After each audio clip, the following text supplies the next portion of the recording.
Welcome to Creepy and Geeky. I'm your host, Robert, and on today's episode, I'm talking to new guest Emma Arneil about the Osgood Perkins movie, The Monkey. Emma is the host of the Horror and Her podcast on the Film Stories Network. Welcome to the show, Emma. Hi. Yeah, I am excited to be here. yeah, definitely excited to have you here. While this is your first episode on the show, this is not the first episode we have recorded, so you're technically a returning guest, but this is definitely your first, uh, the audience's first exposure to you on my show. Um, they will hear you on an upcoming episode as well. So, um, excuse me. But yeah, this is like I said, where I'm in the middle of my Osgood Perkins month, and we're talking about the monkey, which is his follow up to Longlegs, which is a very sharp departure from Longlegs as well, because where Longlegs was weird, it was more serious, it was more like straight head serial killer type things, um, and then this is more wild, Stephen King wild, because this is based on a Stephen King short story. Excuse me, this cough today. Excuse me. I just got drink down my windpipe by accident. So anyway, but yeah, so this was my number three movie from last year. It held on to that spot pretty much the whole year because it was so good. Um this was it fits right in my horror wheelhouse of horror comedy that I love. And this is a dark comedy dealing with death, and the fact that death comes for us all.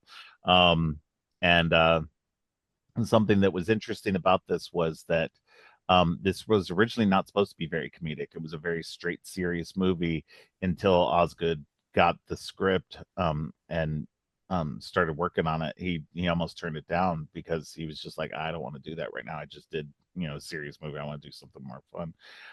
And then he realized he could punch it up and make it funny and kind of the absurdity of death. So because both of his parents died kind of uh, crazily. Because Osgood Perkins, for people who don't know, is the son of Anthony Perkins, star of Psycho. Um, he, let's see, um, I'm sorry. No, you're fine. Take your time. Uh, let's see, his father, Anthony Perkins. I'm so sorry. I should have had this up. I meant to have this up earlier. Um, so his dad unfortunately died of AIDS, AIDS complications. Um, and then his mother, who is Barry Berenson, I'm pretty sure, yeah, she was, let's see, she was on one of the planes that hit the North Tower of the World Trade Center on September 11th.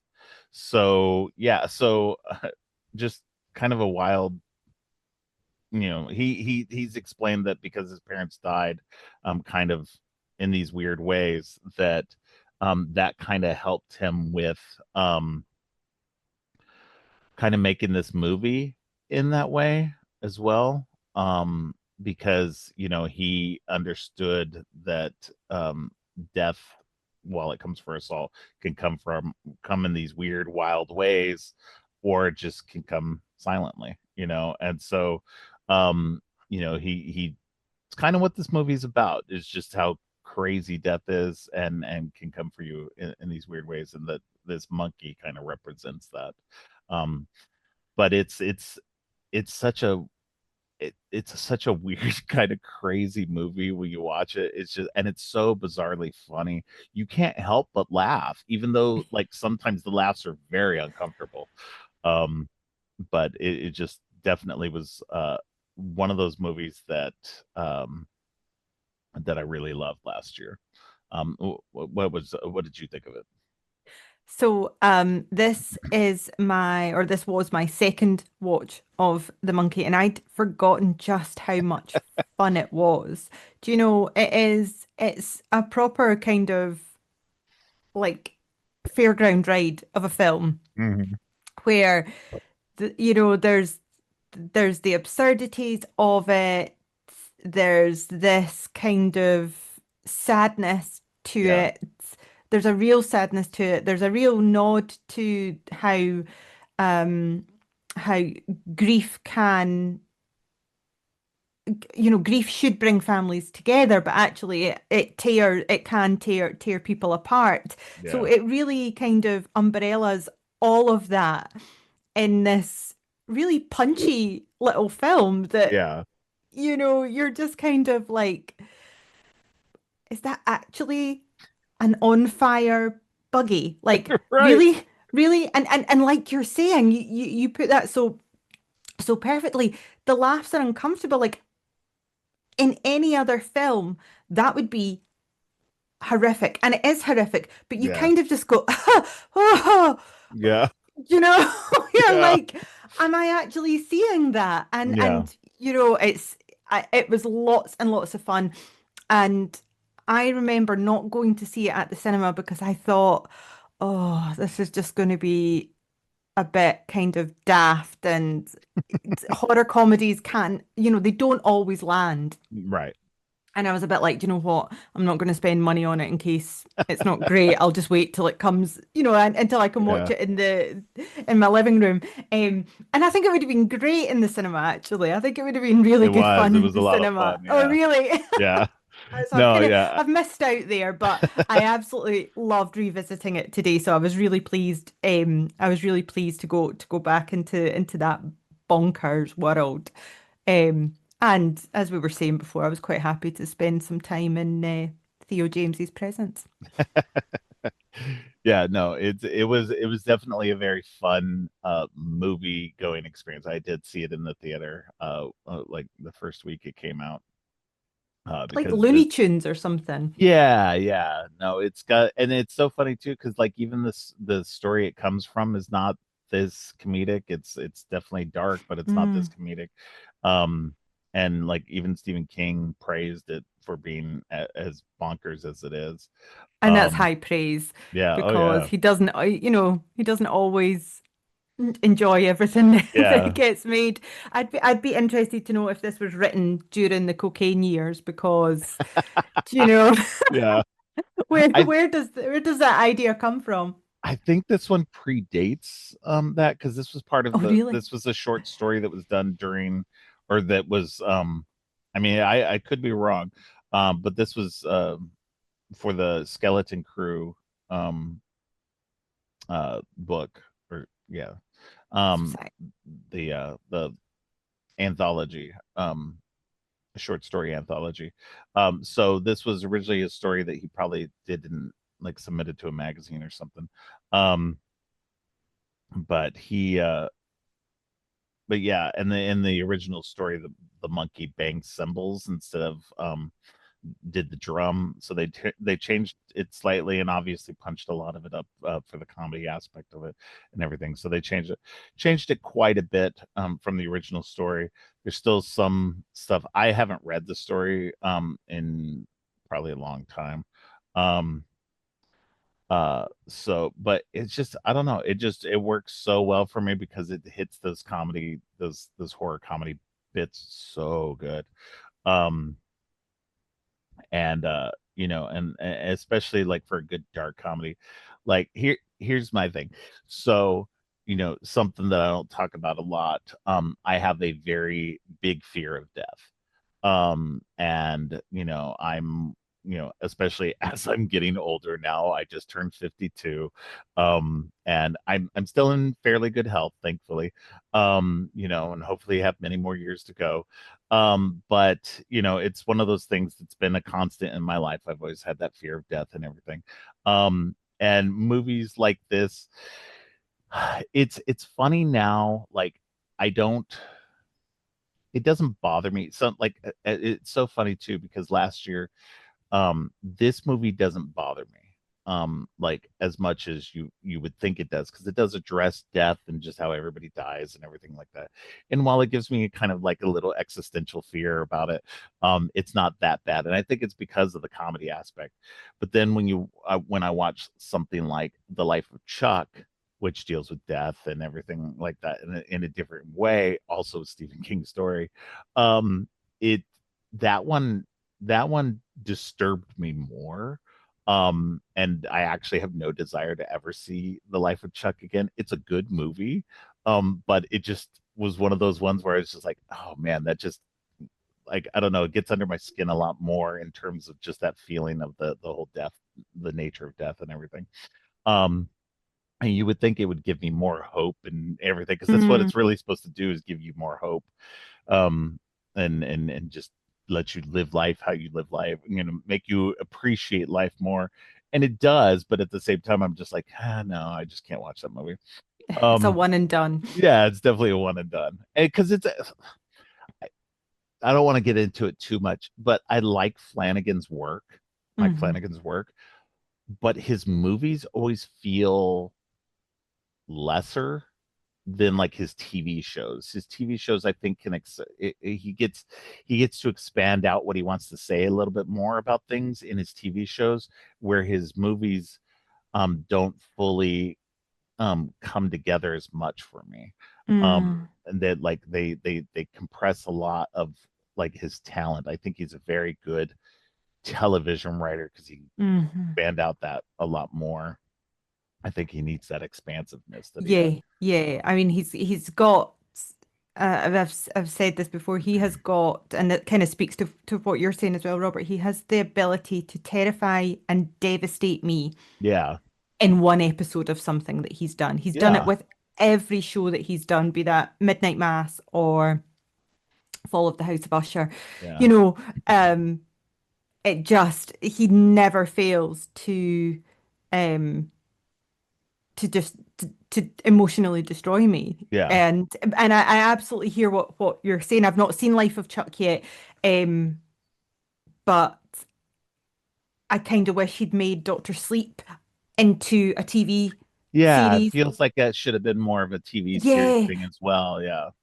but apparently, if you watch the his The director's director's cut, cut. I Yeah. think there's about half an hour on, which is really, really Yeah. worth watching. So I need to do that. But Yeah. yeah, Yeah. it's he's got a talent. Yeah. But I've never seen anything of his that isn't horror, and I almost don't want to. I just Yeah, Life of Chuck is definitely not horror. It's got some horror elements to it, right, but it okay, definitely is not horror in the same way. Um, but yeah, no, I'm excited to see his Dark Tower stuff once he can finally get that going, because that's yes, for me, my Stephen King fandom. Like, I like a lot of Stephen King's stories and everything like that, but the Dark Tower is my Stephen King stuff. I'm hoping that he can get that done and off the ground, because yeah, I'm excited to see what he can do with that, because the plans that I've heard, what little I've heard of, for that, just look fantastic. So yeah. I'm excited for Mr. Arneil is he's much like you, Robert, in that he absolutely adores the Dark Tower that. series, and he was so excited for the film and so disappointed by it. I've never Yes. seen a Yeah. man look more heartbroken by a film Yeah. just because of its poor quality. It is such a disappointing movie. It's It like should have worked. It should it's have worked when you yeah, see what they had and who they had. Sorry, not yeah, what they had, who they had. yeah, It should have really worked, and it yeah, just sadly didn't. But yeah.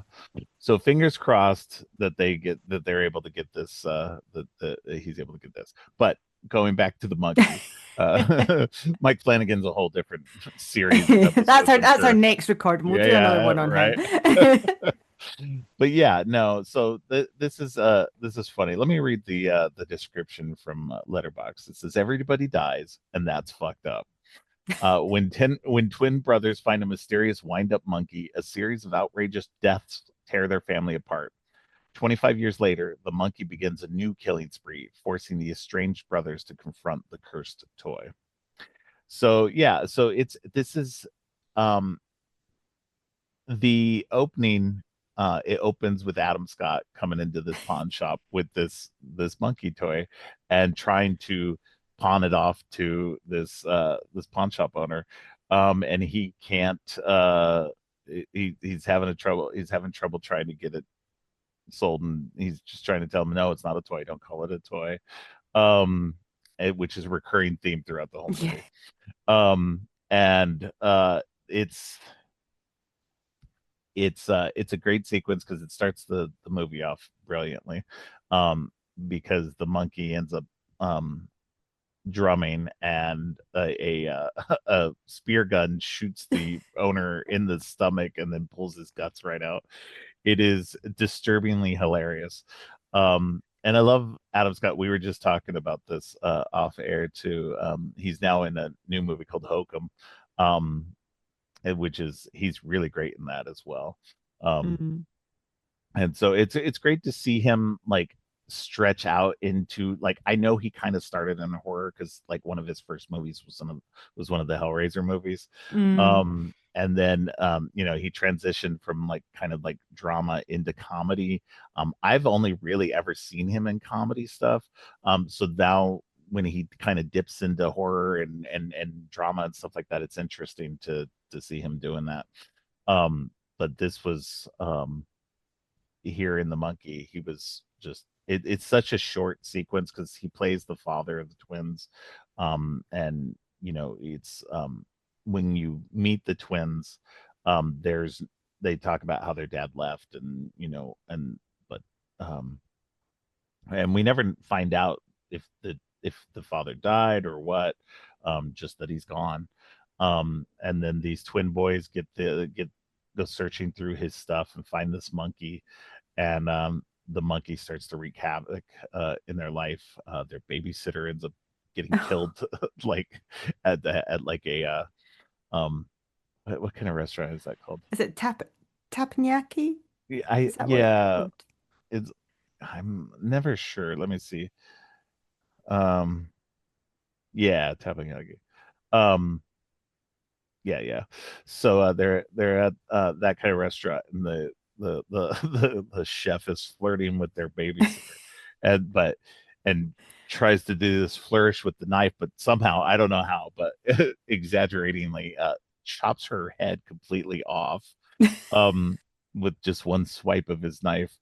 Um, and it's just like there's so many of these moments that are so bizarre throughout the movie that you're just like, you can't believe they're doing that. And it makes the whole thing, because these people are dying, but they're dying in such bizarre ways that you're just like, you can't help but laugh uncomfortably at this. The only one that really like is like kind of the worst is like when their mom dies. um Oh, yeah. yeah.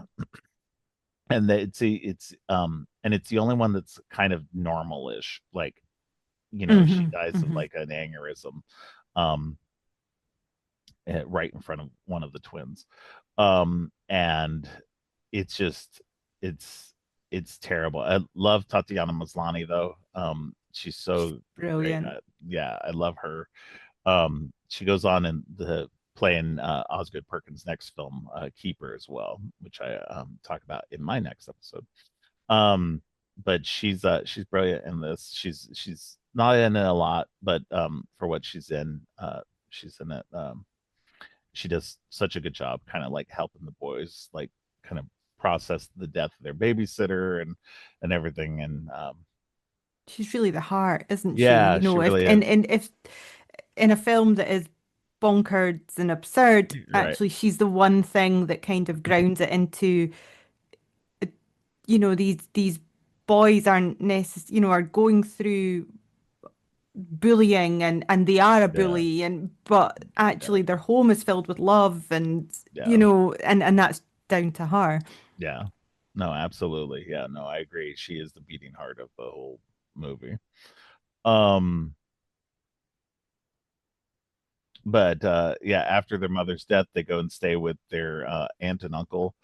The uncle played by Osgood Perkins himself, um, which is great. They're terrible people. um, um, And uh, swingers. yeah, and swingers. Yeah, I thought that was his description of why they didn't want to have children, I thought was brilliant when he says we are the kind of people who when we sit down we only want to get up when we want to. And I was like, oh my yeah. God, that is such a good description of parenthood is parenthood is sitting down and then, you know, your children dictate when you Hmm. stand back up. You Oh don't yeah. get to.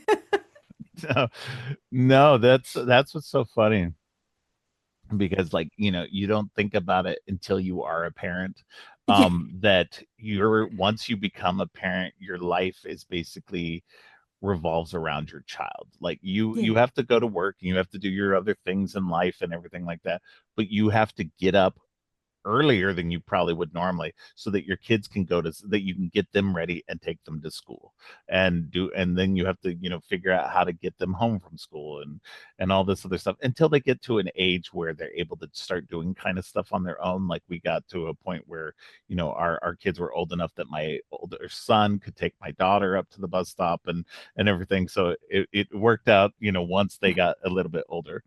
Um but it's definitely one of those things you don't realize until you are a parent, that just yeah, it's just your life is ruled by yeah. your children. T All your your money time is goes never away. yours. Yeah, your time is never yours, your money is never yours No, anymore.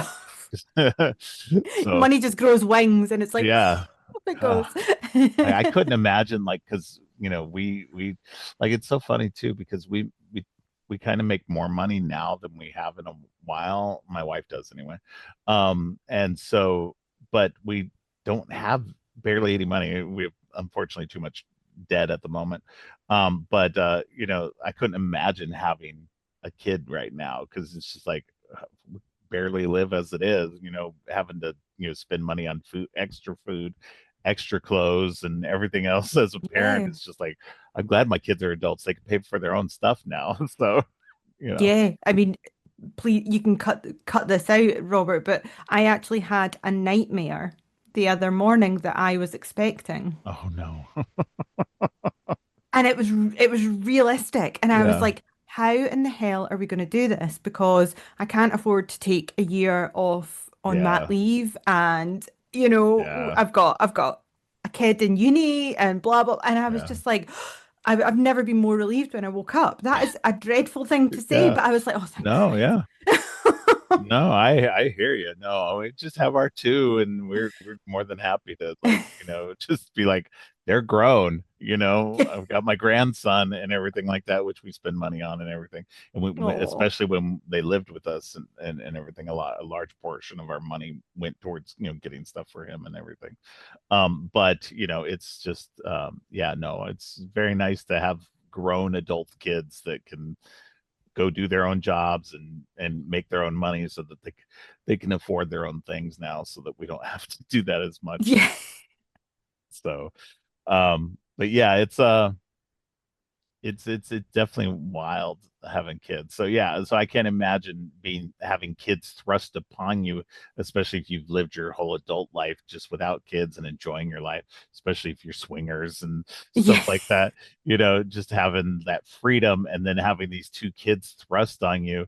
And but at the same time, thankfully the kids were old enough too that they should be able to take care of themselves for the most part if you're not around. Hmm. So um, it wasn't like they were like little fully dependent children. So Yeah. um, Yeah. they weren't driving age. I think they were like late middle school Yeah. age. Yeah. They Like looked kind of early teens, didn't they? yeah, And yeah. So uh I don't even remember where I was going with this. Okay. So so they go to the um aunt and uncle, but you find out that the uncle went out on like a hunting trip and got trampled by 67 wild horses while he was asleep in his sleeping bag one night. Um again, horrible, horrible way to die, but hilariously over the top imagery, because they show a bunch of horses like trampling over this like sleeping bag, and then them like having to pour out all the basically jelly that is Yes, was what was left of the body. it looked like the inside of a lasagna. Don't say that. I won't be able to eat lasagna. Oh, you'll always be able to eat I lasagna. know. I Lasagna's the know. best. But yeah, so then the boys are left with the aunt, and they some time passes, and now they're adults. But after the uncle died, they actually take the monkey, uh put it in his box and throw it down the well, trying to get rid of it because they're just like, we can't have this continue to kill people, that you know that are our family, and that we know. um so they get rid of it, and things seem to be okay. Nothing's going on, um but time passes, the boys get older, um and then the next that we see in this is, and normally I don't kind of synopsize movies and everything like that, but this movie kind of demands it in a way, especially just because the deaths are so interesting. So the next thing we see is the aunt. She's older now, and she hears this. She's asleep. She hears a sound. She goes downstairs, um, into the basement. And I don't remember how it happened, but she ends up getting all these fish hooks in her face. I think the Uh, stairs collapse or Oh yeah, something, right. don't The they? stairs Yeah. collapse. She starts going back up the stairs, and she gets like the stairs collapse. She falls into all the stuff that's underneath the stairs, and like comes up, and her face is just embedded with all these fish hooks. And, so then she's taking all the fish hooks out of her face. She gets them all clear. And then she realizes that I guess it smelled like gas in the house. So she goes um, to the stove, and I like don't remember if she lights it or if it just lights on its own. But she ends up her whole head goes up on Oh, flames. It's hilarious. Because then she starts screaming and running around, runs out the house, steps into the like I don't know, like a flower vase or something that was yeah.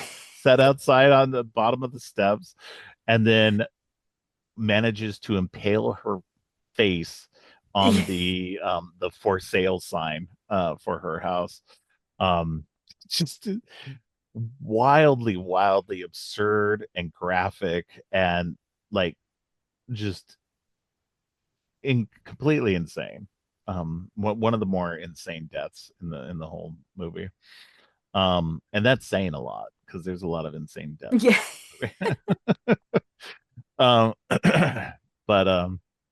but that brings us back to one of the boys, the one that was kind of narrating the whole movie, up to this point, and that was the the twin that was always kind of picked on by his older brother, like his older twin by just like 3 minutes, and then picked on by everybody else. So he's just kind of like this guy who's just eternally picked on, and now played by Theo James, very pretty man, very pretty man. um he he's just working at a grocery store, and he's got a son that he only sees once a year, and that because it sounds like he's a terrible dad, but he's not. He just doesn't want to have this son infected by his life, um and which is unfortunate because the son obviously wants to have this relationship with him. And then now, but he's about to get adopted by um, the mom's not new husband, but the mom's current husband, played brilliantly by Elijah Wood. Oh, I he's love so creepy in It's this. so creepy, but I love Elijah Wood because he is so good at playing that weird creepiness Yeah. that just is like you wouldn't think that somebody like that looks like Elijah Wood could play because Elijah Wood is a very handsome guy, but he's also kind of like this nerdy dude.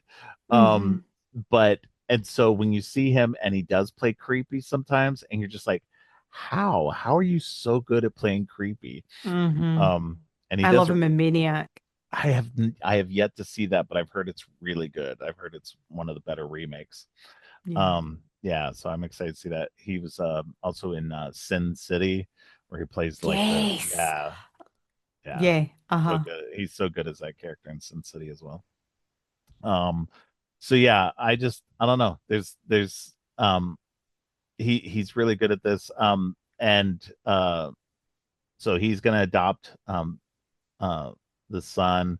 And so now this is their last week that they can hang out and be together before, he gives up his kid, which, I mean, legally speaking, as somebody who was adopted by another father whose father, gave up his rights and everything like that, um, that you have to legally give up your rights. He Mm-hmm. if he did not want to give up his rights, he didn't have to. Um, so there would have to be like, evidence of him doing like a lot of bad things for him to like have to give up his rights. And Mm-hmm. so, Mm-hmm. based on everything I know from this story, he would not have had to. So uh and even the son, because the son's old enough, the son actually has rights to be able to refuse it and to be able to say, I Mm-hmm. don't want him to adopt me. Because I actually what how old was I? I was like somewhere between 8 and 10, um, when my father adopted me. Um, and then and they asked me if I wanted that. And at that time I was young enough. I was still like, yeah. And I hadn't seen my father and my real dad in at least 4 years by that point. So I was like, sure, why not? Doesn't matter to me. So yeah, so just a weird little aside because I have personal a connection to something like that. Um, but yeah, so that was it sets up a whole new thing because now this is a guy who, his father left when he was a kid, and now he's kind of doing the same thing, even though he doesn't really want to. He's doing it to try to protect his kid. Um, and so it's kind of sad because it's like if their dad had stuck around to like help them out, then maybe things would have been different, for them.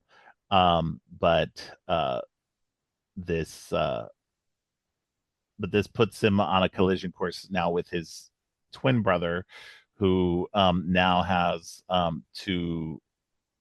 Hal and Bill are the brothers. Hal is the one who was picked on. Bill is the one who was like kind of the bully. Um, and so Hal now gets called by Bill, and he's like, "Hey, somebody's gotten to the monkey. We need to take care. You need to take care of it. You need to get rid of it again." Um, and because in the aftermath of their aunt's death, they had an estate sale, and this guy picked like went and bought the monkey, which suddenly weirdly turned up. Um, and then so it's a lot. There's a lot going on in this. But that was that guy that picked up the monkey that bought the monkey. That's Rowan Campbell, who was previously just in uh, Halloween Ends. Um, Yeah, and most recently in the Silent Night, Deadly Night remake, which Right. yeah, it was great, and like I really enjoyed that Silent Night, Deadly Night remake. We just had an episode on that. Me and the kids um, did our annual holiday episode on that one, so it was a lot of fun. Oh, I love that. Yeah. So uh so yeah, it's I feel like I've been talking a lot. Let me hear more of your thoughts about what's been going on. I'm hanging off every word, Robert. I always have a good time when we're chatting. So I'm more than happy just to listen and smile and nod. Um, I think, I mean, the tone of this film is just chaos, Yeah. isn't it? It's just chaos. Oh I've yeah. got that in my notes, like chaos. Yeah. Um, Well, you never know what's going to happen, which yeah, is yeah. yeah. Like, I mean, are we talking about the twist towards the end, or are we not We can kind yeah, of? yeah. Yeah. Absolutely. I mean, Yeah. like, I feel like that's almost if there's for me, if there's a weakness to this film, it's that. Hmm. I would have been quite happy with the monkey just kind of turning up and everything else. But I get that we kind of have to understand that Bill really is a bit of a shit. Yeah. Um and has kind of blackmailing Hal Yeah. with the threat of, PT has to take this, he has to take Yeah. on this responsibility, or he's going to be a victim. Yeah. Yeah. And actually you're going to suffer once again because you made me suffer because he believes that, well, he knows that Hal twisted the key in the hope that it would kill him, but Yeah. instead Killed it their was mom. his mum. Yeah. Um, and I think it's just when you kind of like lay it down to like its most basic part. So you've kind of got like these, you've got family trauma horror. So you Yeah. can almost think of something like Hereditary. It's nothing Yeah. like that. No, no, no, no. Yeah. But it has the same kind of tone and style as something like Gremlins. Yeah, There's yeah. Which is referenced in the movie as yeah, well too. There's a ah, there's a Gremlins reference. Like the hotel has a sign that says no food after midnight. yes, So yeah, love that. yeah, And then you've got things like, I mean, obviously you can't talk about this film without talking about Final Destination. But yes, what I like about this film is, well, the deaths are so absurd yeah, and bonkers and slapstick and funny. You don't have the things that I really get cross with Final Destination is you almost see every step that's going to happen yeah, before it yeah, happens. So I want to be kind of surprised by it rather than this kind of like, I know what's going to happen, I know what's going to happen, I know what's going to happen yeah, anxiety. yeah. But I get that they're two very different films, and Final Destination isn't trying to be funny. Do you know? But this is. I mean, A little bit, it's yeah, like, yeah. I mean, it's the ultimate sick joke, isn't yeah, it? yeah, Really, this yeah, this film.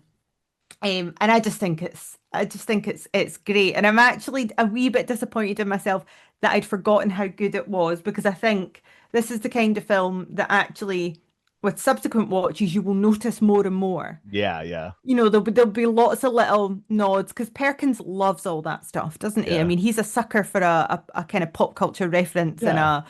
an And he's Easter grown up, egg and and a he's grown up in the yeah, industry, so yes. and he was an actor before he became a director. So And sometimes when you see him, he is so like his dad. yeah, Do you know? yeah, So like his dad. yeah, Um, Even when he's got a crazy mustache or big glasses, yeah. you just get that little glimpse, and it's, I mean, he's horror royalty, really, isn't Mm-hmm. he? Oh yeah. Um, but what I do love, maybe it's something we'll kind of chat about, is that the monkey's not punishing anybody. The Yeah. monkey doesn't have a plan. The monkey is just death, Yeah. basically. Yeah. And I loved that they couldn't use the symbols because of the monkey in Toy Story, Yeah. Yeah. which is bloody terrifying Yeah. for a children's film. Yeah. Like, what one is it? Is it Toy Story 3 that's set Yeah. in Toy the, Story or, 3. Yeah. yeah, that's set in, and I remember like my youngest was obsessed with that one. And we had, and all the toys were kind of re-released. So you had like the Michael Keaton Ken, and you had the Yeah, Barbie that's got that one, and you had the you had Lotso and stuff. yeah. And I remember saying to my husband, "We're not buying that bloody monkey. That's not That's happening." And now I'm glad yeah. because it's Well, it's like terrifying. when the movie came out, their AMC had the popcorn container that was literally the monkey. And I was No, like, ain't thank you. no fucking way I'm bringing that into my house. No, no, no. Like, I don't I'm care not that it's doing. fake. It's just no, it's Mm, too much. no, I'm not Um, doing Bloody Mary. I'm not doing Candyman. I'm not doing a Ouija board, and I'm not having that bloody popcorn bucket in my house. exactly. So this was an interesting bit of trivia because you mentioned this to promote the film online. Neon, which was the distributor of the movie, created an official letterboxd account for the monkey itself, a strategy that they had previously used for Osgood Perkins' prior film Longlegs. According to the account, the monkey's four favorite films are Toy Story 3, um, Gremlins, Legally Blonde, which also Oh, of stars Osgood course. Perkins, and Hmm. Final Destination. Oh, So I yeah. love So that. see, you're like right on there with all the references. So yeah. So it's I pretty did not know that. I promise I didn't know that. Promise I've not as seen soon that as and been you like, I'm gonna mentioned make Final myself. Destination, yeah, as soon as you said Final Destination, I was like, wait, it was referenced in the on the IMDb. Where was it? So I had to look it up while you I were talking. love that. Yeah, no, it's so funny too. Just yeah, the Imagine, Toy Story 3 sorry. thing was interesting. No, go ahead. Um, Imagine if they like marketed the monkey so that he was like Grogu and everybody was obsessed with him and was just like, we just love the monkey. He's so cute. well, I mean, but they did that with Gremlins. Yes. When in 1984, when Gremlins came out, you couldn't go anywhere without finding Gizmo toys. Like there were Gizmos everywhere. I mean, I remember there were like gizmos you could get that you could put in your car on like your window. It had suction cups, so Yeah, yeah, you could have Gizmo in your car. It was crazy. Um, so yeah, so according to the director, the decision to have the monkey bang a drum instead of cymbals was due to the rights to the cymbal banging version being owned by the Walt Disney Company, as the toy had appeared as a character in Toy Story 3. The cymbal monkey was in Toy Story 3 in the first place because its director, Lee Unkrich, is a fan of Stephen King. So apparently they, got the rights to the cymbal banging monkey, and that made it so that when time came to actually make this movie, they were out of luck. So I love kind of that though. wild. Yeah. That is so cool. Yeah. That actually, there's a Stephen King, I mean, the Stephen King references are in everything, really. Oh yeah. But I love that there's this little kind of nod to Stephen King in Toy Story, Yeah. which is beloved. I love Toy Story. I love the Toy Oh Story yeah. series. I think it's Oh yeah. fantastic. Toy Story 5 coming out soon. Yes, I'm Um just praying that it's good. yeah, yeah. Somehow they made number 4 actually pretty good. So that Yeah. was amazing. So yeah, this it's so funny too because there is um this like Stephen King, speaking of Stephen King, he's one of those people like I know that by now in 2026 we people have been living like most people who are alive have lived in a world where people know who Stephen King is. Even if you've never seen a Stephen King movie or never seen a Stephen King book, you know who Stephen King is because his creations kind of are so out there. Like almost everybody knows who Pennywise is. And that's Mm. like one of the big things. But like it's so funny because even in the 80s, growing up as a kid, because by the time the 80s came around, he was so huge. His books were everywhere, and the movies were already having been made from his books. Like his first book came out in 1974. Carrie came out in 1974, the same year I was born. So it's crazy. Like I'm trying to look it up real quick too. Yeah, so it was originally published April 5th, 1974, literally a week before I was born. So Stephen King Oh, has been famous my entire life. And it's so funny too because of course I did become a fan of his, like I said. And while I haven't read, like, there was a short time where I was really heavy into his books. um and I definitely haven't read like a lot of his early stuff and a lot of his later stuff, like the early to mid 90s, like late 80s, early 90s kind of era was like my big time with Stephen King. And like I said, I really fell in love mostly with the Dark Tower books. That was like the biggest thing for me. But yeah, it's so interesting to like there's been kind of this renaissance in Stephen King too, because there was like for a while there, like in the 80s especially, we had like a lot of the really good adaptations, and that kind of carried over into the like early 90s. But by the 90s, I mean, even in the 80s, we had kind of terrible Stephen King adaptations, but in the 90s, it felt like a lot of them were bad, or like, Mm. or not as good anyway. Hmm. Of course, we had the Shawshank Redemption, which was like fantastic in 1994, and we just had, it was kind of an up and down period for him. Um, but we've had since like the new It movies, we've had this kind of like new renaissance of movies based on his stuff that have been fantastic, like The Monkey and The Long Walk. Just so many good properties, so many good movies have been made recently, from his material, which has been fantastic. And it's great to see him get this kind of re-renaissance of his stuff and people. And I think it's interesting too because it's there's been this thing where um if you like Stephen King stuff, you always kind of want his stuff to be because people have taken wild swings with his material and changed it for movies and have done things in such a weird way that they don't always work because of that. Mm. Mm. Sometimes they do, sometimes they don't. We had obviously most famously the Shining, by Stanley Kubrick, was successful, did really well. Stephen King hates it, because it deviated wildly from his book. And most fans are kind of like, okay, whatever, it's two separate things and everything. But then you get other things that are more faithful, and adapt it in ways that are still faithful but don't change it Mm. too much, like things like The Dead Zone and Christine and stuff like that. um but I feel like today's, um not always, but today's filmmakers are starting to figure out how to do this in such a way where you can adapt by making things wild, especially if it's a short story like The Monkey, because again, this original story was so much more straight up and serious, and then taking it into this wild comedy, like dark comedy direction. um I think it made it work more than it would have otherwise. Mm. Um, Mhm.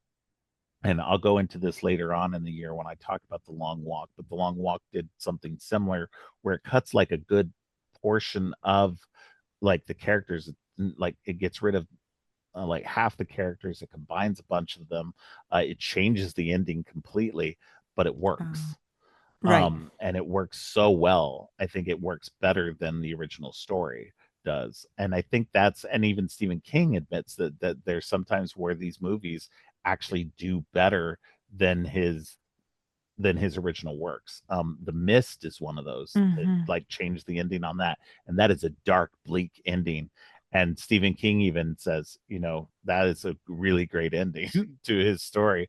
And so it's interesting to get these new adaptations and to see people trying new things and everything and doing different takes on this. Most One of the more recent ones was The Running Man, which in the 80s, we have the famous Arnold Schwarzenegger Running Man movie, which I love. I love that I movie a lot. love The Running Love the Man. movie. Yeah, it's fantastic. But I read the book afterward and I fell in love with the book as well. And I was like, oh my God, this book is totally different than the movie. And then when they recently brought out the new Edgar Wright movie that is based largely on the book and actually is closer to the book and story and tone that I was excited. And I actually really love the new Running Man movie. I know there's a lot of people who don't like it, but I think it's fantastic.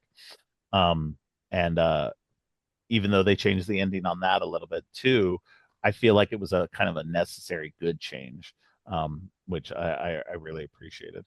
I'll have to talk about the Running Man on an episode as well at some point, because I already did a whole series on Edgar Wright and I haven't done the Running Man yet, so I'll have to do an episode on that at some point. Mm, But yeah, it's just I feel like it's great when these filmmakers can bring something, especially bring something of themselves into these movies, and bring and I think that's what the best adaptations of Stephen King have done when they brought a lot of the that they adapt to what Stephen King has, but also through their own lens in a way that makes the story unique and um like this great amalgamation of what they are as a creator and what Stephen King's story is bringing to it. So I always appreciate that the most is when you get something like that. mm. I think as well, the best adaptations of King's work is the ones who retain the warmth Yes. of them. And I joke that I'm like the Stephen King of podcasting because why say 5 words when you can say 500? But but the reason that he does that is because he captures the nuances and the complexities and the joys of human interactions and human life and everything else. And I think that when when directors and screenwriters and things retain the heart, that's when they really work. And sometimes, people don't necessarily appreciate them at the time. Like I'm thinking of The Shawshank Redemption, which Yeah. wasn't necessarily appreciated at the time, but actually, kind of subsequently has done so Yeah. well and is considered a One of masterpiece, and it yeah. absolutely is. I Oh, love it. absolutely. Yeah. Um, and I think it's the warmth of it, and Yeah. I'm thinking as well.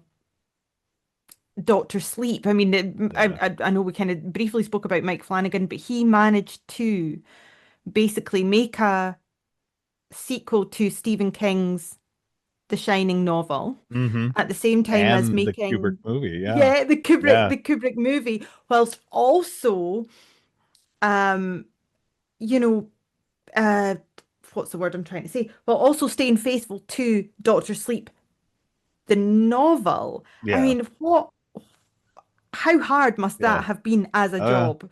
You yeah. know, but he retains the warmth and the Yeah. the the heart. I feel like I've said heart a lot in this episode, but it is absolutely that, isn't it? It's the heart that Right. comes from it. And I think when like things like the Pet Sematary remake had no warmth to it at all, Yeah. Yeah. had no warmth to it at all, and that's where it kind of failed. And things like Tommyknockers, I think, has no heart, Oh. has no warmth to it, and that's Well, why it falls flat. the Tommyknockers in itself, though, the problem with that is that, It's um, maybe too big, actually. It's just well, the main problem is that when he wrote that, he was super high on cocaine. And so come down, Stephen, come the down. book itself makes no sense. So to make that into a series like he did, like in the Yeah. mini series that they did, I was actually surprised they even tried to do that.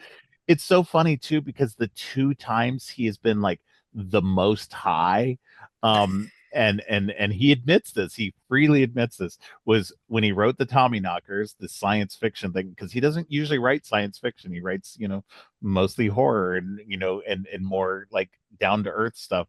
But he wrote the Tommyknockers while super high on cocaine, and then he wrote Dreamcatcher high on opioids, like super high on opioids. I Which know, I didn't know that. when you read Dreamcatcher, you can see because it's just like wild, wild stuff. You're just like, what the hell is this guy trying to say? And he admits it. He freely admits that he was just super high and they don't work and like they're just like terrible, terrible books. Um, and that yet they still got made into movies slash TV shows. It's like, what the hell were even the executives thinking that thought they could like figure this out Maybe and they figure? were high as well. They must be. Um, but yeah, I think you're right. I think going back to what you were saying too about Stephen King and being very verbose. He's very descriptive. So it's like it's definitely one of those things that like I know that like for my wife, she has always had a hard time reading Stephen King. She's never been able to get into him because he is very wordy.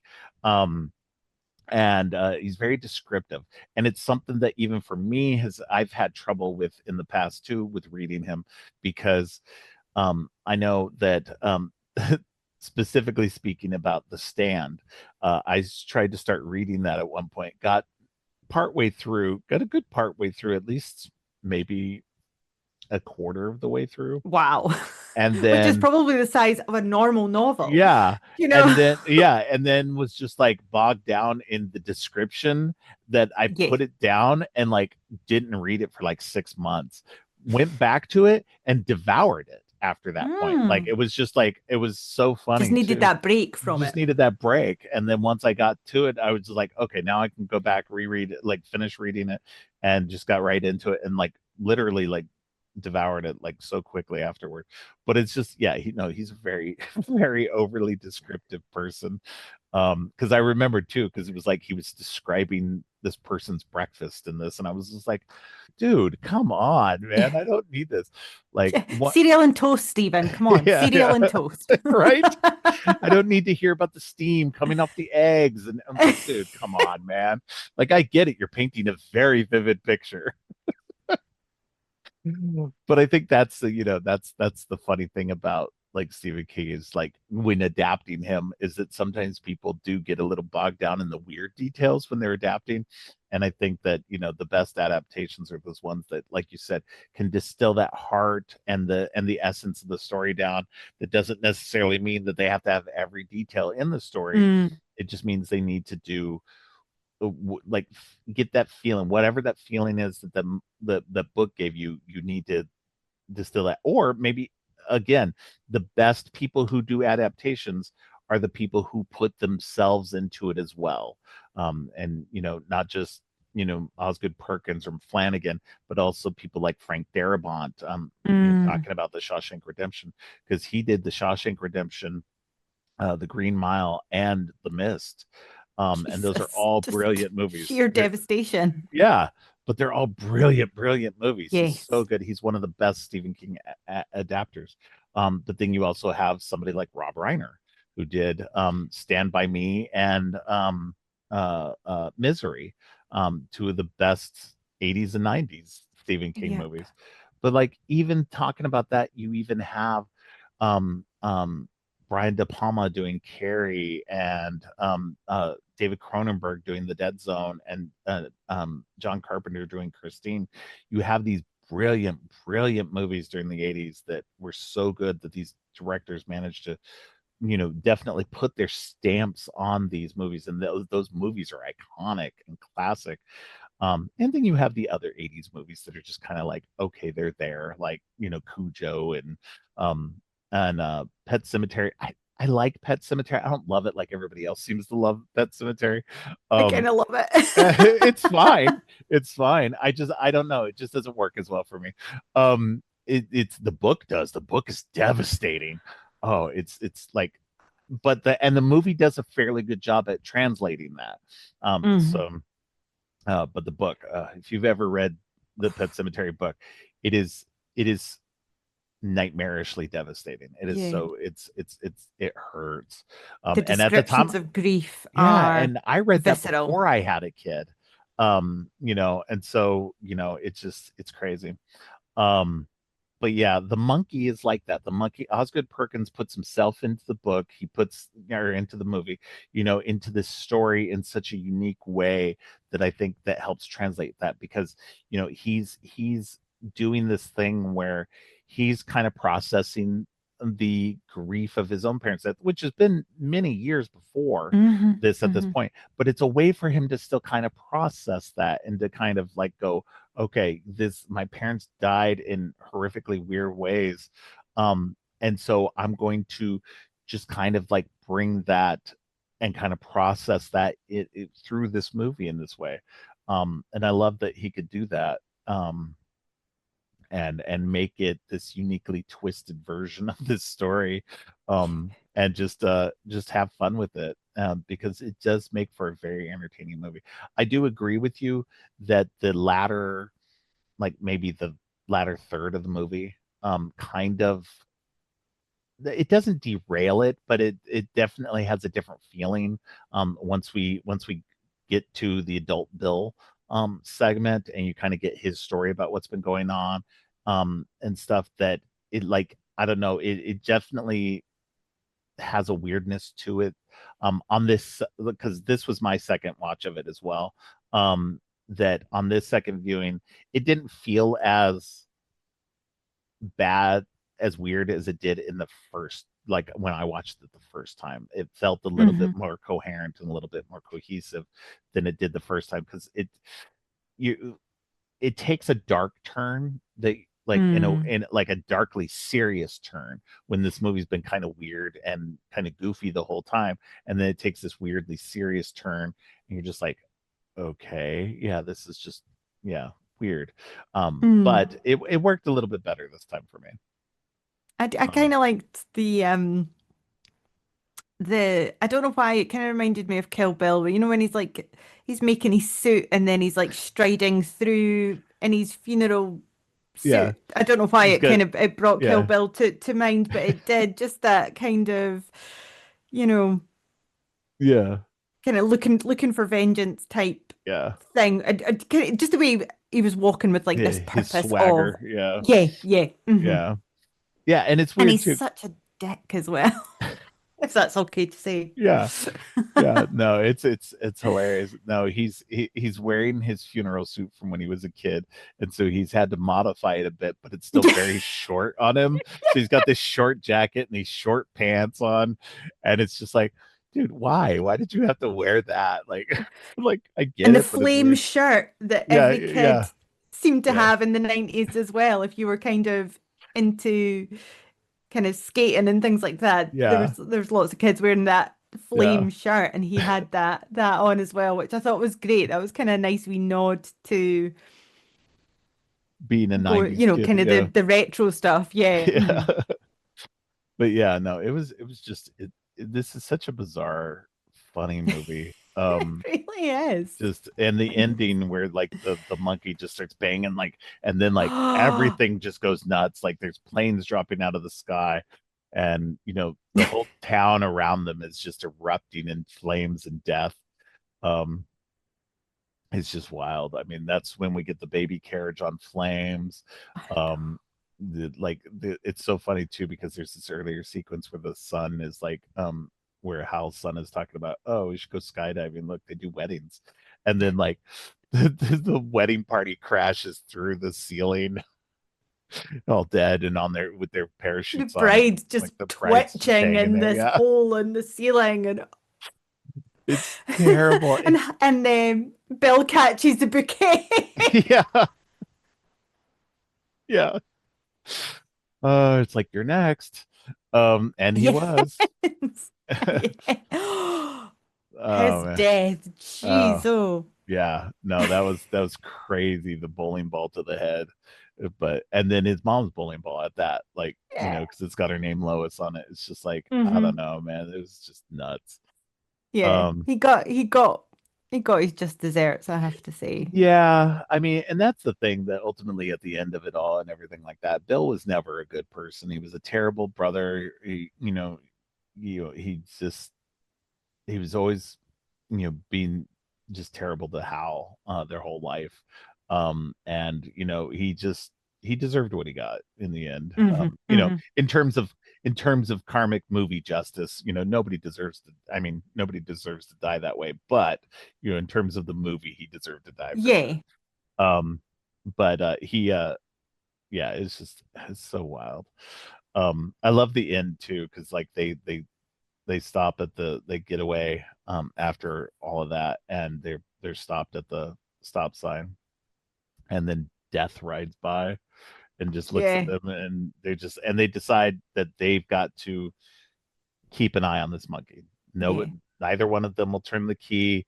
But if they keep the monkey, then that means nobody else can have it. Nobody else can turn the key, and they can just be the protectors of it and everything like that. Which I think was I think ultimately was what they needed to do in the first place. Is just That's it. If keep a they watch just over it. kept it in the Yeah, hat box yeah, at the back of a cupboard somewhere, there would have been no carnage, yeah, but yeah, there would have been no film. yeah, exactly. I love Uh, the little nod that Hal gives him yeah, yeah, as if to say, you know, kind yep, of sorry, yeah, this is on us a wee yeah, bit, but you've got a day's work out of us. yeah. It kind of looks like an old Benicio del Toro death as well. That's too funny. I didn't think of it that way. It does look like an old man though. Like, he's just like an old tired man. He's just like, dude, Weary, yeah. yeah, Looks really yeah, weary. yeah, Because I wondered if there was kind of like, was this almost like take the mantle a wee bit, yeah, take it off me. yeah, yeah, But yeah. I Yeah, maybe not, maybe not. I'm maybe just reading too much into things. And then you have the cheerleader's death, which is just like one final kind of, oh, those poor yeah. girls. That And they're was just so funny. hanging out the bus. And then a truck comes and just Just chops decapitates all them their heads off. all. Yeah. Oh man. Oh, good. I love that they end with them bonding through dance. Yeah, And, I just thought that was lovely. yeah, And actually, even when the boys weren't connected as children, they were momentarily through Lois when they would have these little dance parties when life got yeah, really heavy. Um, I just love that, and I love that that's Hal's way of saying, look, we're going to be good. We're going to be absolutely fine, you and I. Um, we've got this joint purpose, but we can also have joy yeah. from each other as well. Well, And it's to sad because they've missed out on so much. yeah. Well, and I think that that was the point that their mom was trying to make originally. Was like, look, death sucks. It's gonna come for us all, but you have to live your life, and you have to Yeah. embrace those moments of happiness and light as much as you can. And that was the whole point of them dancing. It was one of the worst days of their life, seeing their babysitter die in front of them like that, but their mom danced with them, and he said it was the happiest day of his life.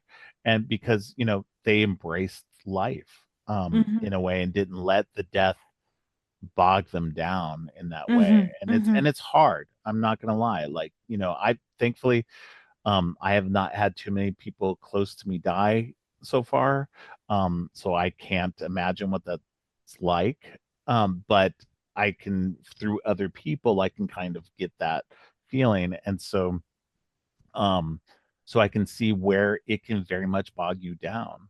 Hmm.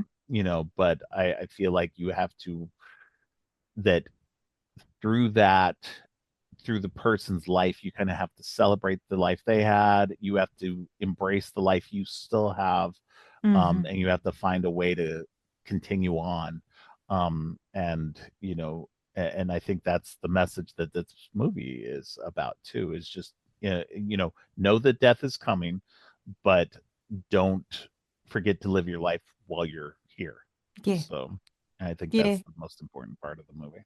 So I 100% agree. And I think that um, Perkins conveys that really beautifully. yeah, yeah, Because it's not a cheesy ending. no, It could have been. It could have yeah, been really cheesy, but it's not. It's no, not because you get the sense that they're both like we've probably got quite a bit of work to do between yeah, us. We've got a wee bit of work to do, but you know what? Let's just take 10 minutes out and be silly and yeah, dance. And I mean, as and grow, as my children were growing up, we would often have kitchen discos. You know, that point in the night where you've maybe had dinner, it's just before bath time. Everybody's grumpy. The littlest thing's going to make them cry. So you just Yeah, put some music on and you just be silly. And yeah, actually, it's saved an evening yeah, more often than I kind of care to remember or can remember, because it is just that, just capturing yeah, that little bit of joy of in your day. yeah, And I love that. yeah, And I love that that Petey is he's not a little boy. He's yeah. a He's a teenager. teenager. He's a young Yeah, man. And he kind of says, like, dance like with our yeah, bodies. yeah, And Hal kind of says, yeah, yeah. And he's like, where did that come from? And he's like, he didn't say, oh, it came from my mum.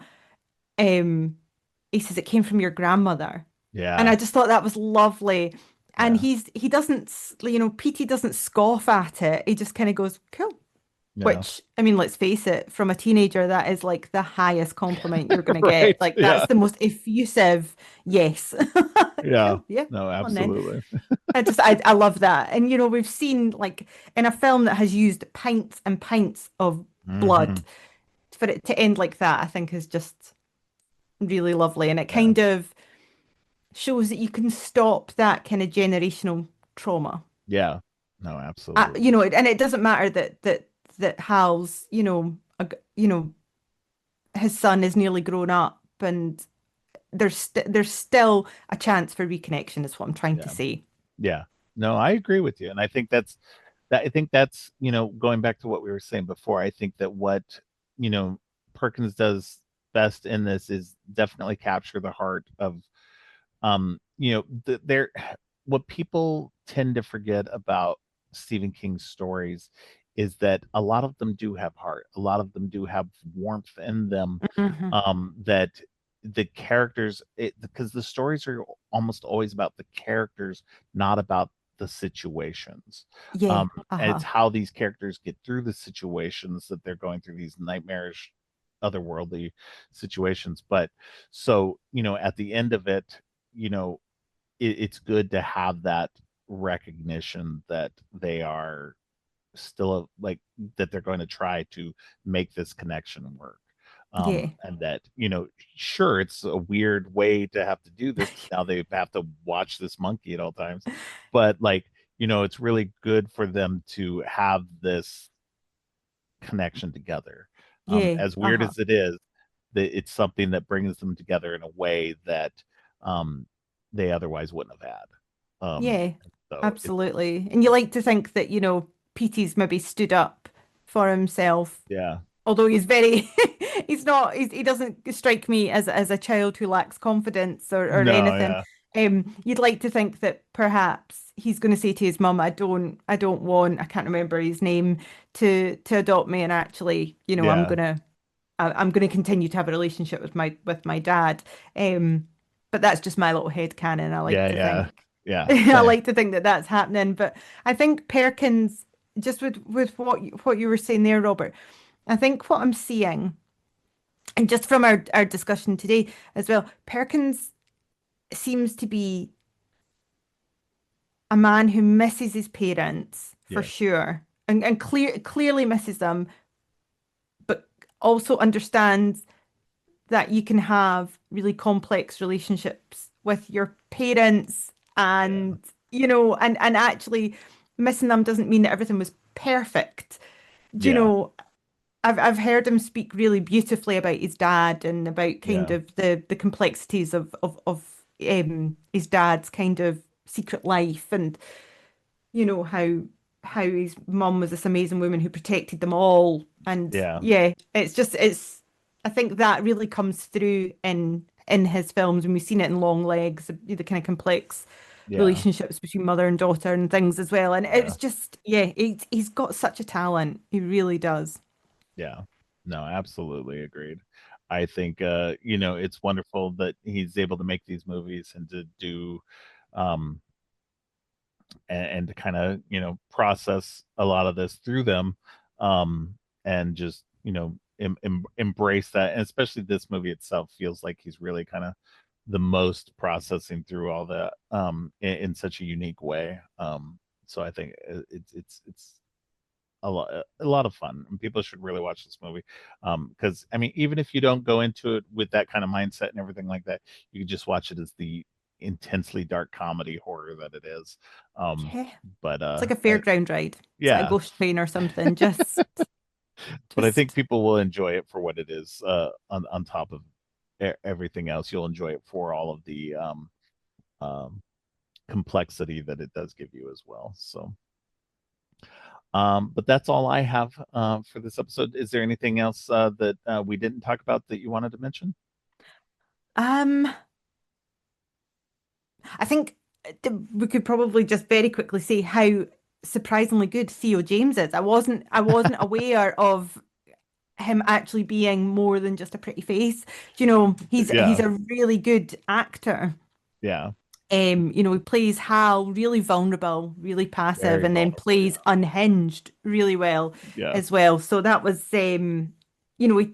like Michael B. Jordan did in Sinners, he plays them yeah, genuinely with distinction. So yeah, you know exactly who each one is, but it's not gimmicky at all.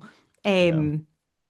But that's it. Everything else has been it's just been such a lovely conversation as always, Robert. Yeah, thank you. Yeah, no, I would agree. I had not seen Theo James in much, if anything, prior to this.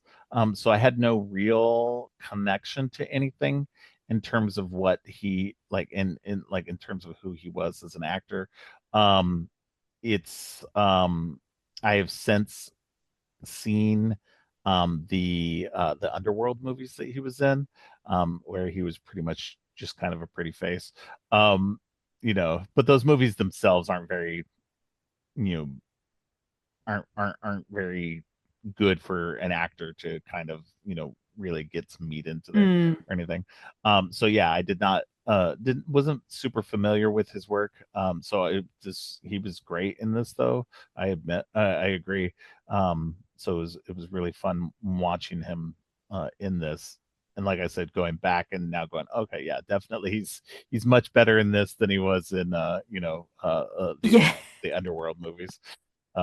But yeah, it looks like he was kind of the pretty boy there for a while, and a lot of the in his early work, um, which is fine. I mean, there's definitely really good actors who started out that way as well. Um, yeah, it's just yeah, fantastic movie. I think that it's definitely worth that watch for anybody um who's interested in it, who hasn't seen it. And if you gotten this far, you should have watched it already. Come on. Yeah. It's But been ridiculously spoiled for you yeah, if you yeah, haven't. absolutely. But yeah, no, thank you so much for coming on the show again, even though this is your first time to the audience. Oh, I am So, I am here for anything, Robert. Just hit me up with whatever you want me to watch, and I will happily spend 90 minutes chatting away to you about it. yeah, no, definitely excellent. Always good to hear that. Always good to get regular guests on as much as possible. You Um, mean have somebody who basically invites themselves on, like I've just done? no, Kind that's of great. strong arm you there. Right, right. I will be a guest again. Yeah. So let's get that in the calendar. Yeah, yeah. Oh man. Well, I know I can't be a guest on your show because the I horror know, nerd. I do feel bad about that now. I'm like, gosh, I can never return the favor. But No, no, but people should go check out your podcast. oh, It's called that's kind. The Horror and Her. Um, and yeah, you talk to women and film presenting people um, about about horror movies and about how that connects with their lives and everything. So I think that's a very similar to kind of what I do here in a way. Very much decentering the white straight male in things. Yes, I am a white straight male here on my show, but I definitely try to focus it more on with my guests. As people have heard me mention numerous times, I definitely feel like um we need more women voices, more people of color, more queer voices in horror, in spaces in general. Yeah. because unfortunately, white straight men have been centered way too much over the last, you know, millions of years, thousands of years that humans have been here. Um, it's definitely, I love getting others' perspectives. It's definitely a lot of fun being able to talk to someone like you. Um, but yeah, go check out her podcast and let people know where they can find you online. So you can find me everywhere you get your podcasts. As Robert said, it's The Horror and Her. And I am often online at on Instagram, where I am constantly sharing memes and basically just clips from horror films that I love. You will always find some kind of Halloween reference or Texas Chainsaw Massacre on my Instagram, and the Instagram is the Horror and Her podcast. So please do come over and say hi. Yeah, definitely. Yeah, go give her a follow and go check out her podcast. And yeah, we will definitely get you back on again. I know Because you you. have no choice. Well, we've already recorded an episode together, which will be coming out in August as part of Yay. another section um, uh, of my John Carpenter stuff. We talked about Big Trouble in Little China, which was a fantastic conversation. And check that out in August. That's when she'll be back next. Um, so, all right. Thank you again. It's so great to have you on. And Thank you so much for having me. we'll talk to you again. Until then, stay creepy. Thanks for listening. Creepy and Geeky is produced and hosted by Robert Clark.